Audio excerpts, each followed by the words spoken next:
Well, Brandy's not here, so we're going to skip over the children's sermon and get straight to my sermon. So tonight, we're taking some kids to the drive-in. So if you know somebody, let them know, because I want to go hang out with some kids at the drive-in. It'll be a good time.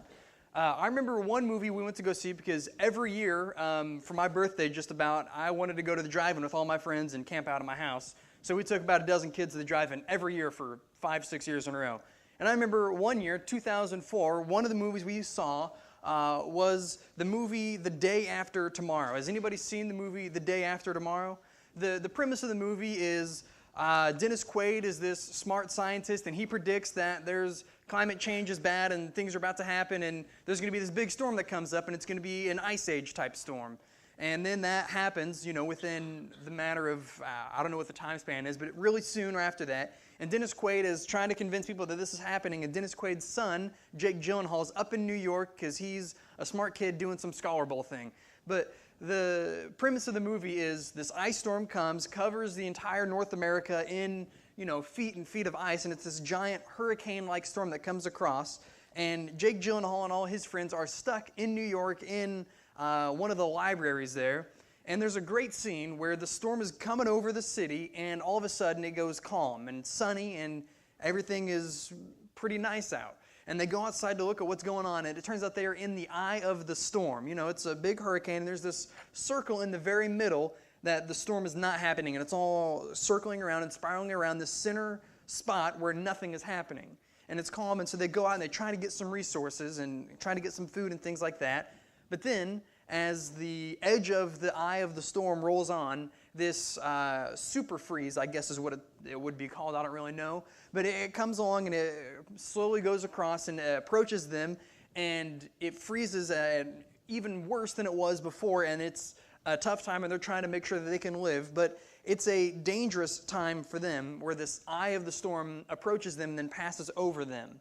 Now, today, what we're going to talk about is something very similar. It's the eye of the Lord. It's very similar where it moves over a people, moves over a part of the land, and things get destroyed and things get taken down. And here's what we're going to look at. Chapter 9 in Zechariah 9, verses 1 through 8. And it starts and it ends with the eye of the Lord. And notice this is bookends. We looked at this last week. That's called an inclusio, fancy term for this is what this section is about. It starts this way and it ends this way. Here's verse 1 in this section.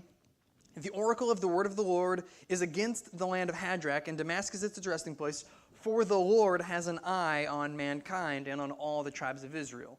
And then on chapter 8, or verse 8, he says, for now I see with my own eyes. This section starts and ends, begins and ends with the eye of the Lord, this storm moving across, and the verses 1 through 8 tell us what happens whenever the eye of the Lord goes across the land, and it shows us what happens. So this is an oracle, and whenever this oracle happens, it's not necessarily good, and the reason being, whenever the eye of the Lord comes across, here is what happens to the enemies. The enemies are brought down. They're destroyed, they're nullified, they're destroyed, they're taken down, they are brought down, they are left in destruction. Whenever the eye of the Lord goes across the land, the enemies of God's people, the enemies of God, are brought down.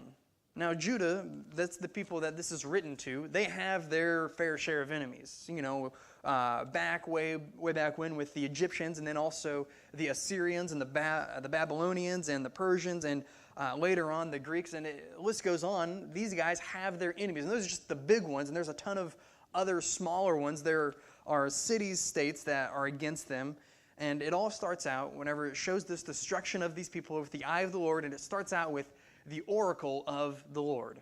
Now, the word oracle is in and of itself a negative word. A lot of times it's translated as the burden of the Lord, something that the prophet doesn't necessarily isn't happy about. It's a negative connotation. It emphasizes that there's going to be something bad that happens, some destruction or some disaster that follows. Here's how it starts, Zechariah 9:1.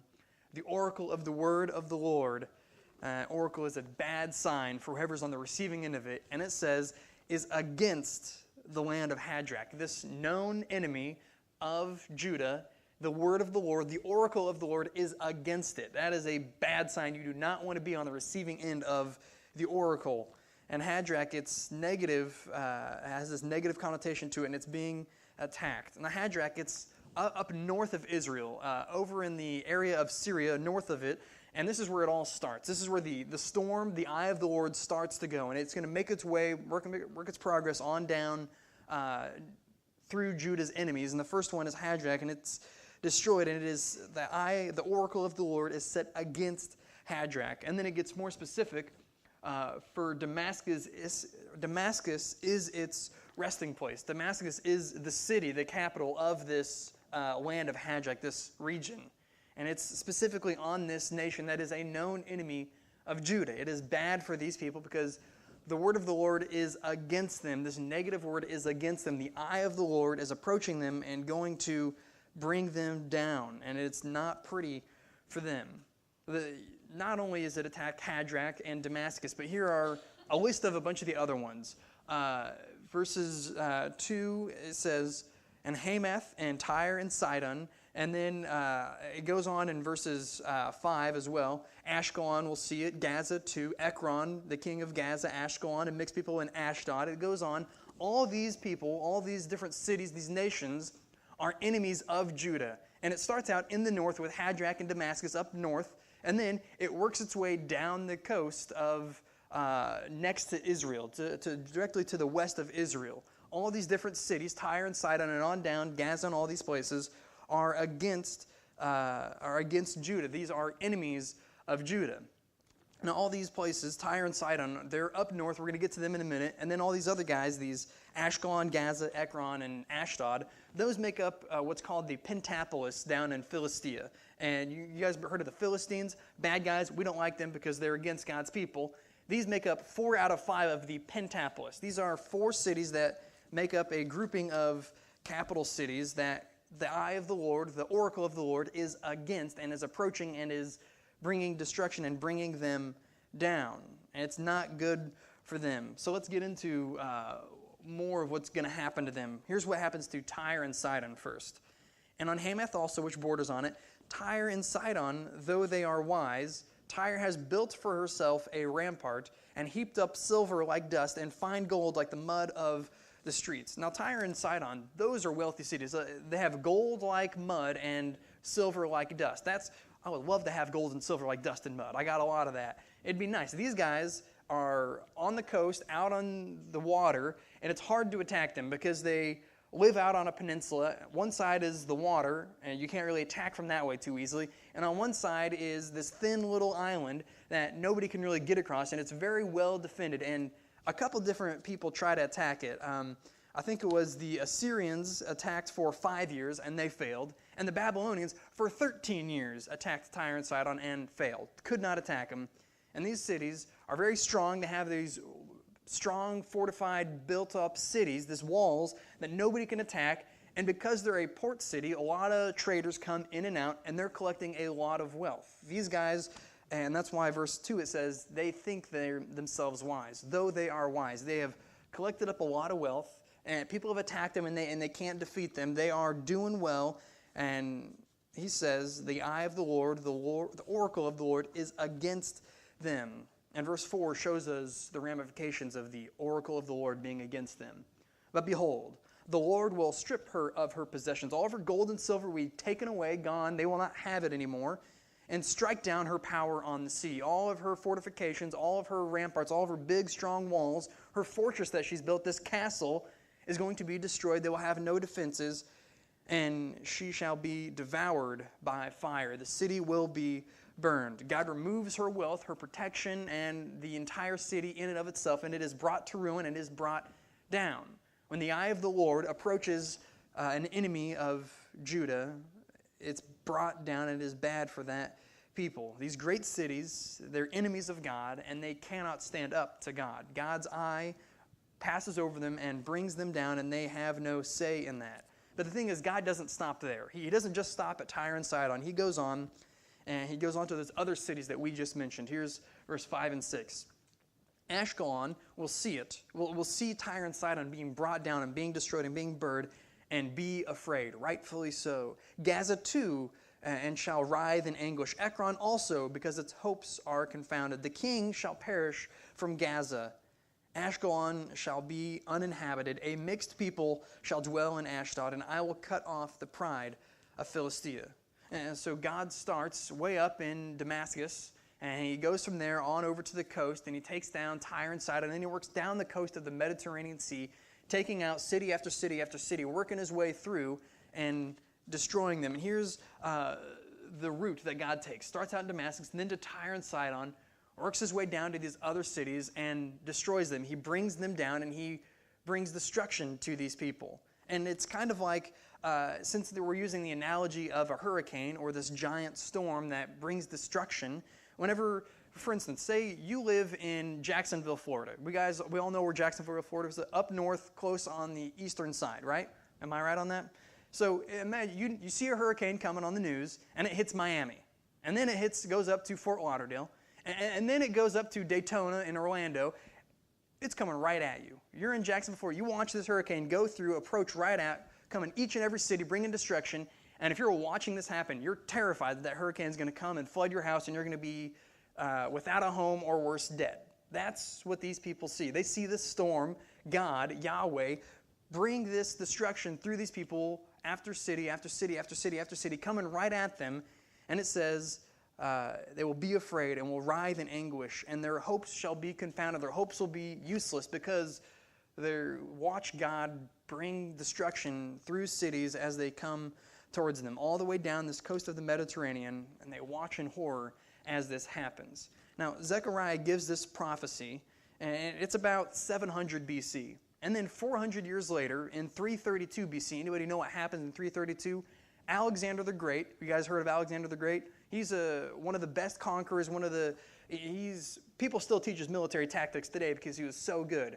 What happens in 332, 400 years after Zechariah gives this prophecy, Alexander comes from Macedonia and marches his army down along this coast, goes from Damascus to Tyre and Sidon, and then he goes down and he attacks Ashdod, Ashkelon, Ekron, and Gaza, and then he goes down into Egypt. He works his way through this, exacting God's judgment without even knowing it, and brings about the destruction and brings down these enemies of God. And it even goes so far, it says here, verse 5, the king shall perish from Gaza. And according to history, what Alexander the Great did in Gaza was he said to the king, you can live if you bow down and you become one of my subjects. But the king was too proud, and he said, no, I'm not going to do that. So what does Alexander the Great do? He ties the king to a chariot and marches the chariot around the city, and the king dies from being dragged behind this nasty chariot. So Alexander the Great goes through and brings down God's judgment on these people, and the eye of the Lord brings down all of these people. Whenever the eye of the Lord is on mankind, the enemies of God are brought down. So that's the first thing that we see. That's the big thing. That's the number one thing that we see. That's the number one thing we want. Enemies of us. God has enemies here on this earth, people who don't agree with him, who speak against him. Whenever the eye of the Lord comes, it brings those people down, those enemies. But then there's a twist to it. After the enemies are brought down, what happens next in the section is that the enemies are brought in. After God brings down the enemies, he brings them in. Alexander the Great, whenever he marches through all of this land, he goes through and he, according to the history, it says he kills every man who is of military age. But he leaves the children and the women alive, and there is a few select people left from these cities that are still alive. A few people that are left alive, and he leaves them as they are. But then, after this, they go and they seek refuge in other places. For instance, Judah and Jerusalem, God's nation, and they bring them in. Here's what happens, verse 7 in the scripture. I will take away its blood from its mouth and its abominations from between its teeth, and it too shall be a remnant for our God. It shall be like a clan in Judah, and Ekron shall be like the Jebusites. A few people are left, and they are brought in. But it starts out with this weird speech about, I'll take away the blood, and I'll take away the abominations. That's something weird that happens. Whenever it talks about blood from the mouth and this meat from between the teeth, it really emphasizes, really gives us a mental image of this nasty pagan idolatrous acts where they would take raw meat, which is against Jewish law to eat, and they would consume it bloody and nasty in an act of worshiping some false fake god. And this is absolutely against everything that Judah says. But what happens is, I will take away its blood. And now reading this, I think of one time when my family and I were down in El Paso, Texas, building a house, visiting Roberta, and what we do is we go to this place called Cattleman's, a really great steakhouse out in the country, out in El Paso. If you're ever there, go eat Cattleman's, great food. But they have this steak, which is expensive. It's a 2-pound T-bone called the Cowboy. Anybody try to eat 2 pounds of steak? It's hard, it's difficult. So my dad and I, we thought we're going to try and split this T-bone. But it turns out when we ordered rare, it came out just hacked off and then browned up a little bit. This thing was still mooing. You can hear the cows out there. This thing was as raw as could be with legally being allowed to serve it. And I could not eat much of it. It was rough. Now these people, they don't even bother browning the outside. They just take it straight off the animal and eat it. And it's a disgrace and it's an abomination. It's an animal that they wouldn't eat in the first place, even if they did cook it right. And then they take it raw and eat it. And it is nasty and gross. And these people are an abomination, are against everything that God stands for. And yet, they are brought in. And he says, I will remove all of this wickedness. I'm going to take it away. You remember back one of the visions, wickedness is banished, it's sent out. And here he says, I'm going to get rid of all of the nastiness, all the wickedness, all the idolatry. And then they shall be a remnant for our God. Now, remnant is a word used almost exclusively for Judah, for God's people, for God's chosen people, the southern tribes of Judah. That is the remnant. And yet, here, he applies this word, the remnant, for these pagan nations that practice idolatry and wickedness and nastiness. He says they will be a remnant. These known enemies, they're brought down, but then they're brought in. And he adds on to this, he says, and they shall be like a clan in Judah. Not only are they going to be brought in, they're not just going to be our neighbors that we allow to live here. No, they're going to be part of us. They're going to become Jews themselves. They're going to be proselytes into our faith, and they will become Jews. They're brought in not just as friends, but as family, as members of Judah, as members of the community, and not just some outsiders who are living there temporarily. And then he says, Ekron shall be like the Jebusites. Now, way back when, a Jebusite is just a fancy word for somebody from Jerusalem, somebody who lives in Jerusalem. And back whenever Israel was not living in the Promised Land yet, when they go in, they leave some of the Jebusites, some of the people who were already living in Jerusalem, and they become part of the nation. That's what happens again. These guys, they will be grafted in, allowed to be part of the family, and welcomed as a brother. And this is shocking news for Judah. The enemies of God, these pagan nations, these idolatrous people, these nasty people are brought down, they're brought to their knees, but then God welcomes them in to his family. They're brought in and they're welcomed. And here's what happens. Verse 8 shows us a picture of what God will do for his people, not just Judah, but also all those nations that he brought down and then brought in. And he says, then I will encamp at my house as a guard, so that none shall march to and fro. No oppressor shall again march over them, for now I see with my own eyes. He says, all the people who I have made mine, both those by blood and those by grafting in and by including in, I will encamp at my house. I will guard my city, Jerusalem, and nobody will be able to march to and fro. Nobody will be able to walk here or there without me knowing and without me allowing it. Now, anybody played Pokemon Go? Didn't think so. So Pokemon Go is a game on your phone where you can walk around and try and catch Pokemon. It's a dumb game, but it was a lot of fun. So last summer is whenever it came out, and I started playing this a lot. And me and my friend Andrew, we were playing, and we're driving around town, and it's me, him, his girlfriend, and we got 3 phones going, trying to catch these Pokemon, trying to get our points. And we go into this neighborhood because we're trying to find this specific Pokemon. And as we're going behind this neighborhood, like the app, by the way, the game, has a little map of, it shows you where you are in the world, and it has a map telling you where there are roads. And we see on the map, there's this road that loops around and comes back this way. So we thought, we'll go on that road and we'll turn around, we'll get back going the other way. So we go down, trying to find this Pokemon, we can't find it, and so we're like, all right, we'll turn around. We go on this road, and we get on this road, and there's a car parked right in the middle of the road. And we realized this might not be a road, and this might be somebody's driveway that just loops around from way to way. So we're already too far in, and it'd be rough to back around, so we thought, we'll just slide over into the grass, have 2 wheels up on the driveway, 2 wheels in the grass, go around this car, and then get around. And so we go down that way, and we thought, okay, maybe one last chance, we'll go find the Pokemon down here. We go down there, come back, and nothing's there. But then as we come back, we see this guy standing out on the street. He said, oh boy, this is not good. So we pull over, and he says, did you drive through my yard? Maybe, yeah. He said, you don't ever drive through my yard again. And he was mad. Nothing really ever came of it. But he was ticked off. The thing is, whenever God encamps at his house, he's not going to have punks like me driving through his yard. He's not going to have people driving through his yard trying to find Pokemon, because God does not allow people to go in his land unless he deems it necessary.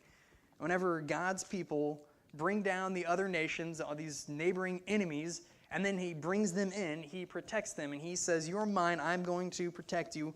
Nobody, no oppressor, no slave driver will again march over you. I will protect you. Now, this is the end of that section. The whole section is God, the eye of the Lord, brings down the enemies, but then it brings in the enemies. Now, for us, we have some enemies in this life. We have some enemies. God has some enemies today and here.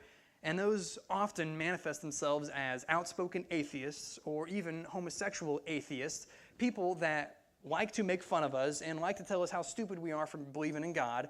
And then, as a result, we like to make fun of them and tell them how stupid they are. But the thing is, that's not what we are supposed to do. God says, I'm going to bring them down, and it is your job to bring them in.